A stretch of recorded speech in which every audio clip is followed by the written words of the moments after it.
सूचना केवल हमारे विचार हैं, वित्तीय सलाह नहीं। निर्णय लेने से पहले खुद शोध करें। किसी भी लाभ या हानि के लिए हम उत्तरदायी नहीं हैं।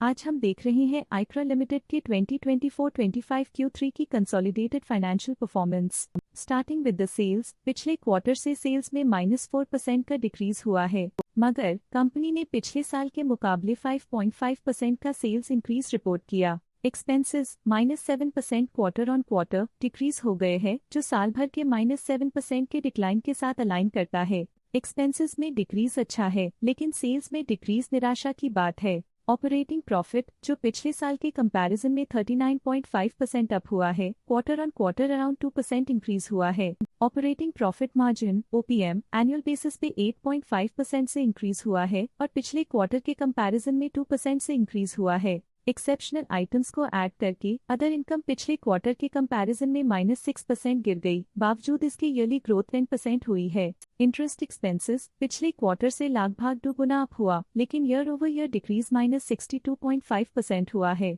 डिप्रिशिएशन कॉस्ट में 4.5% का क्लाइम देखने को मिला और ईयरली बेसिस पे 9% का इंक्रीज देखा गया। प्रॉफिट बिफोर टैक्स एनुअली 37% बढ़ा, लेकिन प्रोसीडिंग क्वार्टर से -2% डिक्रीज हुआ है। इस साल कंपनी ने 20.5% टैक्स पे किया और क्वार्टरली कंपनी ने 24% टैक्स पे किया है। नेट प्रॉफिट ने ईयर ऑन ईयर 30% का इंक्रीज दिखाया, लेकिन लास्ट क्वार्टर से 14% का इंक्रीज हुआ है। इस क्वार्टर में कंपनी का परफॉर्मेंस ठीक रहा, ऑपरेशनल एफिशिएंसी में कुछ सुधार हुआ है। वहीं अगर एनुअल एनालिसिस की बात करें तो इस साल कंपनी का परफॉर्मेंस काफी अच्छा था। अर्निंग्स पर शेयर (EPS) में साल भर में 10% का इंक्रीज देखा गया, लेकिन क्वार्टरली में 14.5% की बढ़ोतरी भी नजर आई। इस क्वार्टर में कंपनी का EPS ठीक रहा, ऑपरेशनल एफिशिएंसी में कुछ सुधार हुआ। आइक्रा लिमिटेड के फाइनेंशियल स्नैपशॉट को रिव्यू करते हुए कुछ मुख्य ट्रेंड्स सामने आए हैं जो कंपनी की परफॉर्मेंस पे रोशनी डालते हैं। दिसंबर 2021 से दिसंबर 2024 तक आइक्रा लिमिटेड की फाइनेंशियल जर्नी में सबसे पहले बात करते हैं सेल्स की। इस साल सेल्स में 12.5% की वृद्धि हुई है और पिछले 4 सालों में 46.5% की वृद्धि हुई है, जो एक निरंतर अपवर्ड ट्रेंड को दर्शाता है। पिछले 3 साल से सेल्स लगातार बढ़ती जा रही है, जो मार्केट एक्सपेंशन और कंज्यूमर डिमांड में वृद्धि को दर्शाता है। अब बात करते हैं एक्सपेंसेस की। इस साल एक्सपेंसेस 10% बढ़े हैं और 4 सालों में 44% का इजाफा हुआ है। इस साल सेल्स और एक्सपेंसेस एक साथ बढ़ रहे हैं, जो बैलेंस्ड ऑपरेशनल अप्रोच को दर्शाता है। ऑपरेटिंग प्रॉफिट का सफर स्टेडली ऊपर चढ़ रहा है, इस साल 18% की बढ़ोतरी के साथ और पिछले 4 सालों में 52.5% का नोटिसेबल राइज हुआ है। पिछले साल की गिरावट के बाद इस साल ऑपरेटिंग प्रॉफिट में सुधार हुआ है, जो ऑपरेशंस में सफल पलटाव को दर्शाता है। नेट प्रॉफिट का सफर ऊपर की ओर चल पड़ा है, इस साल 13% की चढ़ाई के साथ पिछले 4 सालों में 58.5% की शानदार वृद्धि हुई है। पिछले 3 साल से नेट प्रॉफिट लगातार बढ़ रहा है, जो फाइनेंशियल हेल्थ को मजबूती देते हुए इन्वेस्टर्स का ध्यान आकर्षित करता है।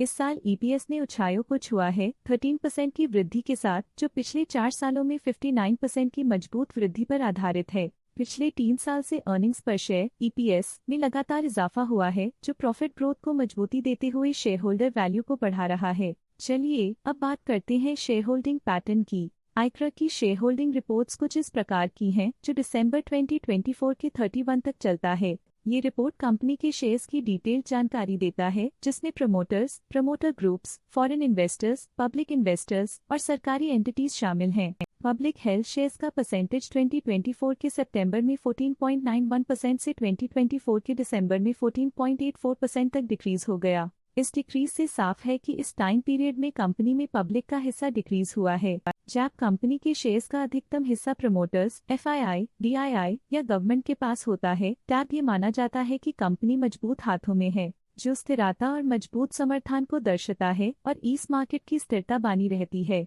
डोमेस्टिक इंस्टीट्यूशनल इन्वेस्टर के शेयर होल्डिंग में थोड़ा डिक्रीज आया 2024 के सितंबर से 2024 के दिसंबर में, जो दिखाता है कि डोमेस्टिक इंस्टीट्यूशंस ने अपने स्टेक को -0.21 से डिक्रीज किया है। FII, फॉरेन इंस्टीट्यूशनल इन्वेस्टर्स, ने अपना शेयर होल्डिंग सितंबर 2024 में 8.77% से दिसंबर 2024 में 9.06% तक इंक्रीज किया। ये बताता है कि फॉरेन इंस्टीट्यूशंस ने कंपनी में अपना इंटरेस्ट 0.29% तक इंक्रीज किया है।